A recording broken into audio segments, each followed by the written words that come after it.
welcome in everybody to a quick video just redrafting my rebel team. I don't think it's a spoiler here to say this is the team that just won rebel. Oh, what have I done? We're back where we're supposed to be. The team that just won rebel won the biggest Blood Bowl 3 league. So if you've been watching that run and you were curious as to whether or not I was going to bring the team back again, of course we've got to come back and defend our title. I have some concerns for next season because I am going to be away with my family for a bit towards the end of the season, but I'll just bring my laptop with me and I'll make it work somehow. So, oh, the Shy Guys got a joke. Okay, there's a joke that's gone on in chat. I don't know what it is. It's gone right over my head. So, redrafting process in Rebel. Obviously, Blood Bowl 3 has not implemented a redraft process yet, but Rebel is full of technical whizzes who have managed to implement their own one. I say full of, there's a few of them, but in particular Major Byte has done incredible work, which is one of the reasons it's such a cool league to play in, is they've able to add all this functionality that perhaps wouldn't be there otherwise. It follows the redraft process from the Blood Bowl tabletop rulebook. There's no TV cap, which I think is an optional element in the rulebook. So your TV allowance is based on how much cash you have, plus some calculation involving how many games you played and how many games you won. I'm not totally sure what that calculation is fully. You'll have to consult the rulebook for that one, but I know that what they've implemented in Rebel is what is in the rulebook. So the first step we have to do is we have to set our roster before the redraft. So we have to do our expensive mistakes, and we have to take any skills we want to take now, and we will not be allowed to do any skill ups between doing this redraft and our first game of the new season. So you can't be cute about it and say, well, I'm not going to take this level up now because I could take a level here. If I don't take this level now, I don't get it for game 1 next season. So I say you can't be cute about it. Like, I am literally not going to take this level because I'd rather wait until after the first game of next season. I think these two, I was looking at them before. I mean, the one thing you could do now, and I don't totally hate it. In fact, there's maybe even like a tiny part of my brain thinking of doing it. Like, if you wanted to right now, you could roll a random secondary, and then if you like it, then you redraft the player. And if you don't, you say, well, this is as good a moment as any to let the player go. So I think pretty much I would only think about it on GFI Entity. So this is already a random for dodge, so I think that's already good value. I definitely just want to redraft that, and then I'll add, after the first game, I'd like to add probably wrestle to that. I'd really like to have a wrestle piece in this team. This one with block, I kind of took block partly because I was playing Underworld in the semi-final, and I just really wanted block for that game to add an extra player that would hit more reliably on the Snotlings and Goblins. So I could see the argument for doing a secondary role here.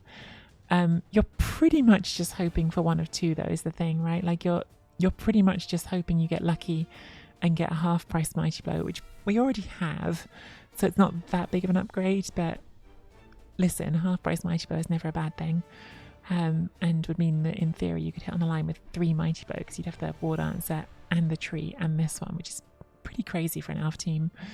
What I'd really like is Guard. So yeah, half-price Guard, but that's just kind of 2 hits out of 1, 2, 3, 4, 5, 6, 7, 8, 9, 10, 11. You're trying to really just roll for a 6+. And the argument for doing it is that if I don't do it, then I just don't redraft this player, and all I've lost is a block lineman, which is kind of not the end of the world. On the other hand, it's not awful to have that free go at doing something. I guess I might keep Stand Firm as well. It's kind of a weird one, but maybe. I wouldn't keep Armbar. Crab again's like a weird one where you don't really want it, but like maybe it's worth taking, because having one on the team when you've got Frenzy is kind of interesting. Also means that we have options for every kind of 1 turn, right? So if someone puts all sized up on the line, we can counter that. But you'd rather just have that on the tree and not spend the money on it. Brawler I wouldn't want. Multiple block I wouldn't want. Break tackle. On some elves I could see it, but not really on this one. Juggernaut we've already got on the War Dancer. Pile Driver I don't want. Thick Skull I don't want. So really I'm looking for those two. And you could consider this. The thing with this is you could just get sidestep anyway. So I'm just toying with that one. I think in the meantime we will take the random on the tree. Distorter. Have a gin or something on me, or a beer or a tea. Thank you. I've got a bit of a confession to make about tea. As well as, because I was nearly out of tea, as well as buying like a big box of the regular Yorkshire tea to top up my supplies, I bought a box of Yorkshire tea, do like a biscuit flavoured tea. And I've been like, every time I've been doing my online shops, I've been looking at it going, I wonder if that's good, I wonder if that's good. And I finally bought it and it's actually really good. So I'm currently, I'm having a fling with biscuit flavoured tea.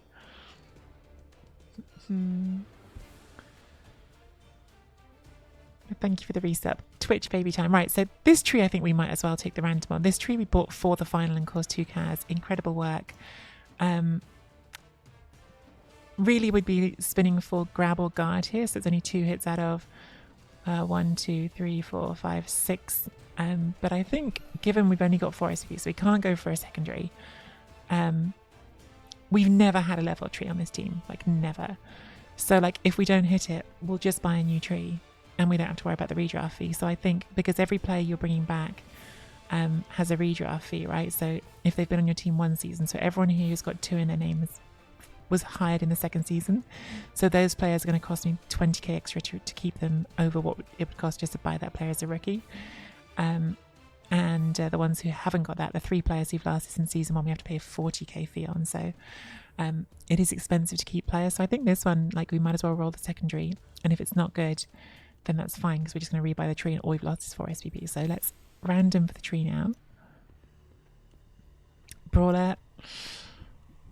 I'm going to look at the budget, because Brawler's not totally awful on a tree. I don't really want it, but for 10k, it makes it more reliable. Only like a bit more reliable, but a little bit more reliable. So I think I'm gonna wait and see at the redraft point how I feel about that one. See how much cash we're sitting on. And I'm gonna be an idiot and do the secondary on GFI and GT, because if we get a bad one here, we just don't keep them. There's only 2 good ones, so we are basically rolling for a 6+. But if we don't hit it, I just won't keep it. Oh my god, we hit it. Okay. GFI and GT. We now have a 3 Mighty Blow Wood Elf roster. Mighty Blow War Dancer, Mighty Blow Lineman, Mighty Blow Tree. Absolutely monstrous. I would have preferred Guard, if I'm being honest. Like, the one I really wanted was Guard, but I'm absolutely delighted to get a second, to get a half price Mighty Blow. So, there are eggs in the tree's mouth. There are Dukes. I love this cosmetic. And hey, Herring Sword, redraft, otherwise known as a huge increase in admin work, something half our players don't even like. I like it. I think with this rule set, if you don't have it, you just end up with every team looking identical with double movement up players. I mean, I've got a lot of movement up that I'm going to try and keep, so I suppose like it doesn't necessarily stop it, but these are going to be expensive. So let's hey Spluggy. Oh, also for Herring Sword. Oh, Alexa obviously thinks I was talking to her. For Herring Sword, and thank you to Herring Sword for doing this. This is not relevant to what we're doing right now, but if you are someone who likes the ZFL, I now have a ZFL command, which is really long. But that's next time someone asks when we're doing ZFL what's going on, I have that command on my chat bot at last. Right, so we're done here. We're going to hit the expensive mistakes. Crisis averted, that's good. Want the cash to go forward. So now we go across to the Rebel webpage, which I need to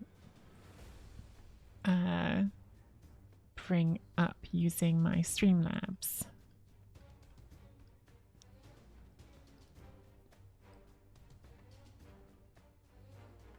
You're extremely confident to think if I could you read all that. I mean, that's fair. That's very fair. Here we go. It's just hard to explain in less than that. I could just said read the link, which they, but then would they read the link, you know?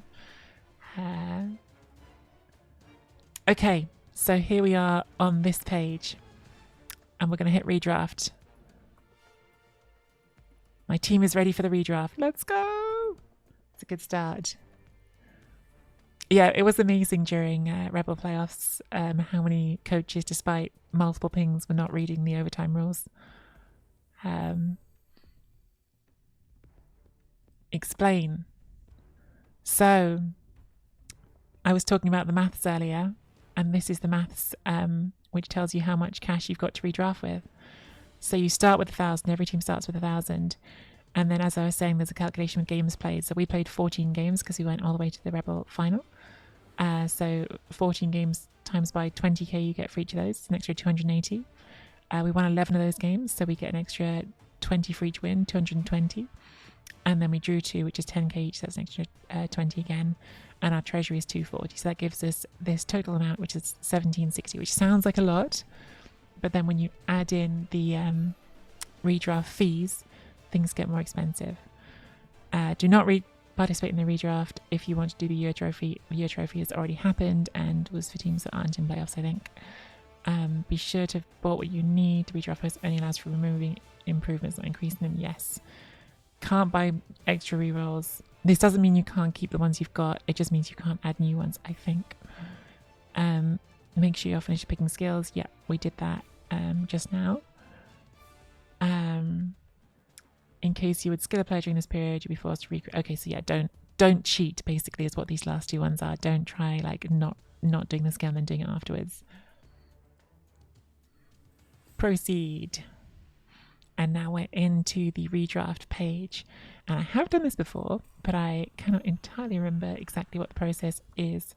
So if I click on someone, that I assume means they're now included. So I definitely want to keep these three. Like, these three are our only original season 1 remainers, and they're kind of the core of the team.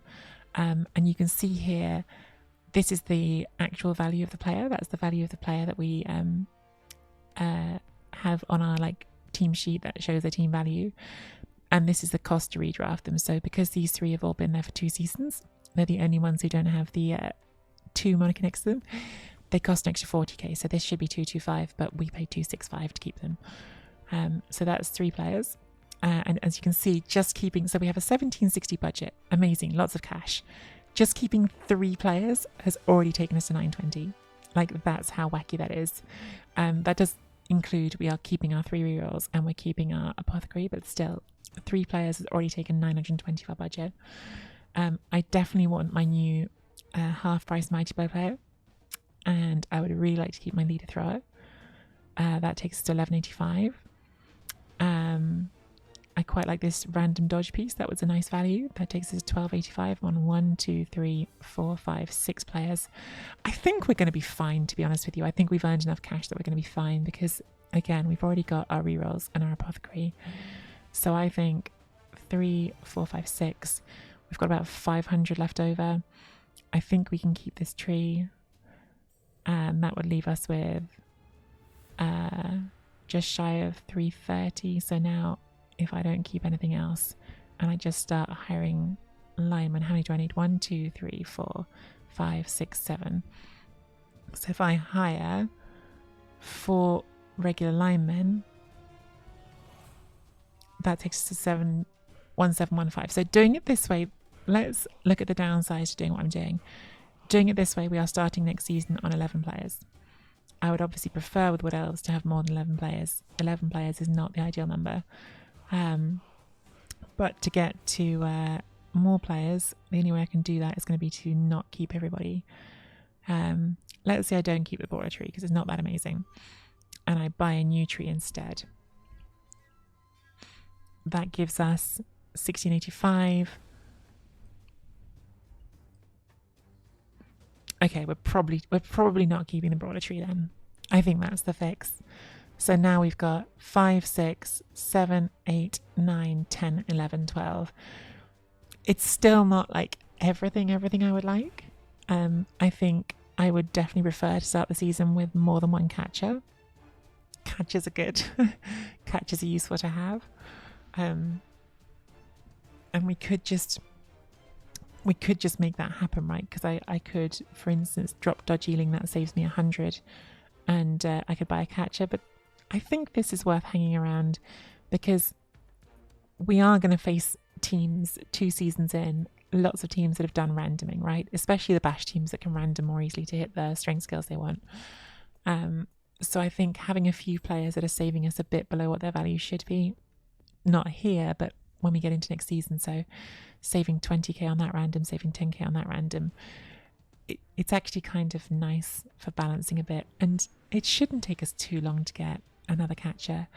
We've got 7 dedicated fans. We're going to play against opponents who also have lots of dedicated fans because we're in the top division. So I think on balance, I'd rather keep this, which can do some of what a catcher can do anyway, right? To start off with, it's got dodge, and just live game 1 without 2 catches. Like, it's a pretty small sacrifice we're making. Like, honestly, I think my team is in very nice shape for a second season redraft. Next season's going to be really difficult because these are all, if these live, these are all going to cost an extra 60k each. But I mean, also, what are the odds of all 3 of them living to the end of the season? It's kind of a miracle they lived this far. You can see that the rest of the team did not live. We had 3 consecutive playoff games, I think, where we had 2 casualties, 2 deaths, sorry, not casualties, 2 like dead results in each of those. So elves do die. So that's probably a problem that will fix itself. So yeah, able to keep much more than I thought I would, to be absolutely honest with you. I think the fact that we managed to win the whole thing clearly helps a lot, because that gave us extra cash for games played and for wins. So very happy to redraft with 12 players. So this is currently in mock draft mode. So this is like a way of just checking it without locking it in. But I'm going to untick mock draft mode and do all that again. 1, 2, 3, 4. I'm about to redraft a player that has serious... Oh, this is really nice that this pop-up comes up to tell you. I'm about to redraft a player that has either serious injured or has lasting injuries. If you continue, a d6 will be rolled for each injury. If you have an apothecary rostered, you'll get +1. If the result is a 4+, the apothecary managed to patch up the injury. Okay, so we might actually heal the serious injuries. I was just going to keep him with the serious injury anyway because of the half-price mighty blow, but I'm very happy to... Oh, it looks like that succeeded? Or is that just telling me there's going to be a dice roll? That's awesome if it succeeded. 1, 2, 3, 4, 5, 6. And then we buy a tree. And we buy 5 linemen. 1755. Kept our 3 rerolls. Kept our apothecary. 4 rerolls and effects. We've got a leader. I mean, that's a banging redraft, isn't it? You're about to confirm your redraft. If you do the following, if you do continue the following will happen in game, your team will have its rerolls, cheerleaders, and assistant coach and apothecary adjusted if necessary. Injuries on players in game will be adjusted according to the draft result. Cash will be awarded to your team to buy new rookies. Please observe there's a 1 to 2 minute delay between Rebel not having confirmed redraft and necessary changes being applied in games. So we need to sack all the players we haven't kept, which is most of them. So the only players we've kept are the 2 random linemen and then the stars, basically. Proceed.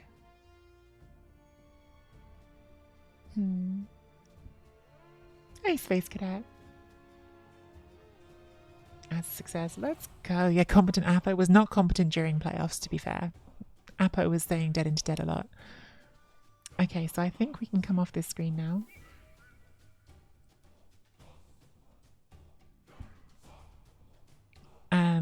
And then we're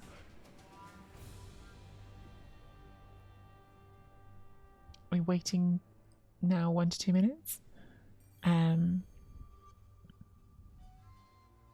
Okay, so injuries will be adjusted. So we'll know when it's happened because injuries will be adjusted. That's still there for now.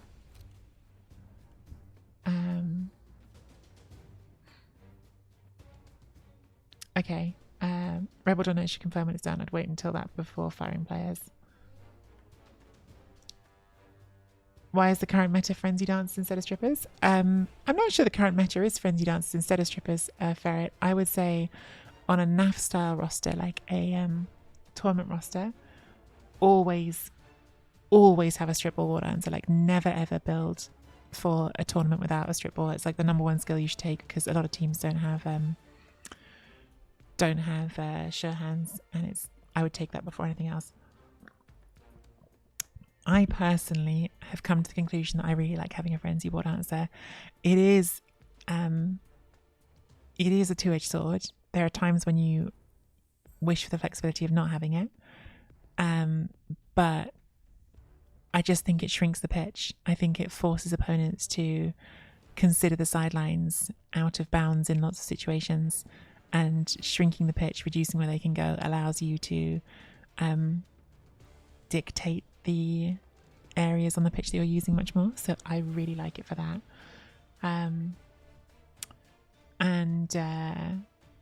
Why is it in Blood Bowl 3? Do you mean in the ladder? My best guess for the ladder would be because a lot of high profile Wood Elf coaches are using it, so I've been using it, but also like Olivier Dulac's been using it in the World Championships. So like I guess like having a few people doing it might set that example, I guess, in a mind that other people might think, oh, I'll do that as well. I think like I've had this conversation with some of the like top table toppers from England about war dance skills, and they've told me that in other countries in Europe it's always been much more frenzy than tackle and war dancers, and it was Britain was the exception, I guess, in going more tackle. So maybe it's just always been that way in other places. But yeah, my reasons are about shrinking the pitch. The reason I don't have it on this team, it's not like I deliberately decided not to have it. But when I was first building this team was in season 1, and I had a very clear idea of what I thought would give me the best chance to win in season 1, which was tackle mighty blow, obviously.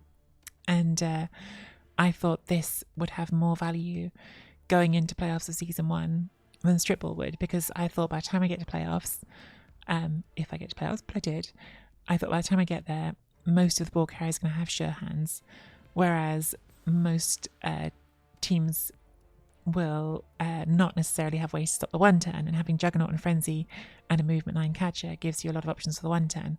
So that was the reason I started my build like this. And then since then, Dauntless was a pick because of what I needed in the short term. I was facing a lot of really strong teams, and I do find Dauntless on a war dancer really good. And then I've just stayed for stats because stats are really good. But yeah, like when you're in Division 1, a lot of ball carriers have strip ball, which have sure hands, which doesn't mean it has no value. Like games happen, the ball ends up places it shouldn't be. But yeah, as development goes up, there's just more sure hands, and so strip ball loses its value. Whereas at the start of Wood Elf runs, strip ball is often very high value. But I was prioritizing right from the start to make my focus on later in the run, not the beginning of the run.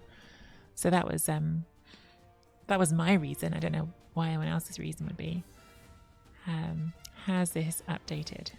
It has. Okay, so this has happened because we know this because this injury is gone. That's amazing, by the way. What an absolute lacquer I am. Randoming Mighty Blow. So half price Mighty Blow. And then getting rid of the niggle as well. So now that's happened. We've been given the cash to rebuy what we need, so we can fire all the players that we said we weren't keeping. We said we weren't keeping the tree, sadly. And we said we weren't keeping Greed Team, who I now wish I'd roll the random on to see first in case I decided I wanted them more. And we aren't keeping Matey. And so these are... I'm not going to fire these yet, just want to remember the names. So these are 6 we said we were going to keep. We did buy a new tree.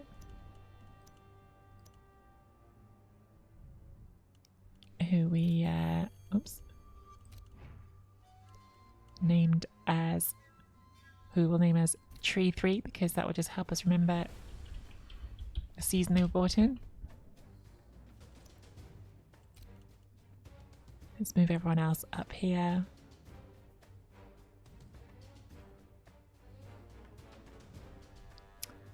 And so we're going to have 1, 2, 3, 4, 5, 6, 7. Yeah, because we bought one already. So we're going to have 5 linemen. So we'll keep these 4 names and we will add Matey in. Because Matey was one we just fired. So purchase.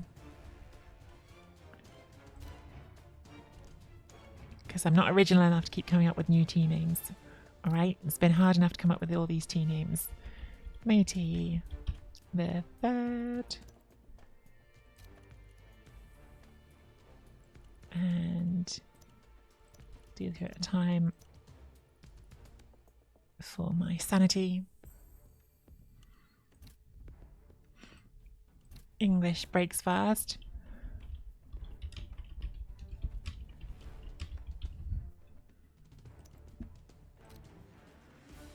And PAL permit.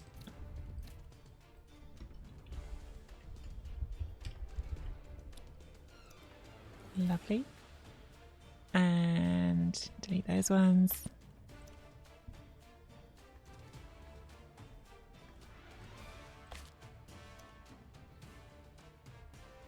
And then Leapsang Suzhong, my favourite of the names.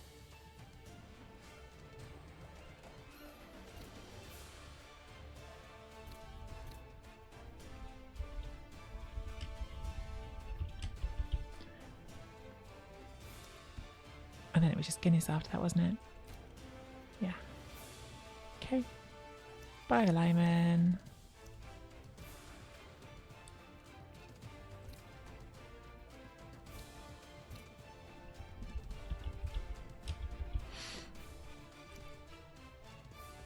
Bam. And the cash you can see has worked out perfectly. I do have to fire these players. If I didn't, I'm guessing Rebels systems would catch up with me, but this must be the extra admin work part of it that Zord's keeping up, talking about, like having to keep up and make sure that no one's trying to pull a fast one and cheat the system. That's all admin work, which we appreciate. The admin's doing amazing work on. But yeah, that will be my Misspelled Teas returning yet again for season 3 of Rebel. Pretty happy with how that looks for having just redrafted. Again, the extra cash from going so far definitely helped me there because I got to keep really everything that was wanted. I had to let go of 1 catcher on 6 SPP, which was a shame because I should have rolled it first to see, just in case. What if I hit guard on that? I would have kept it for sure. And I had to cycle the tree that had random brawler, so that's fine.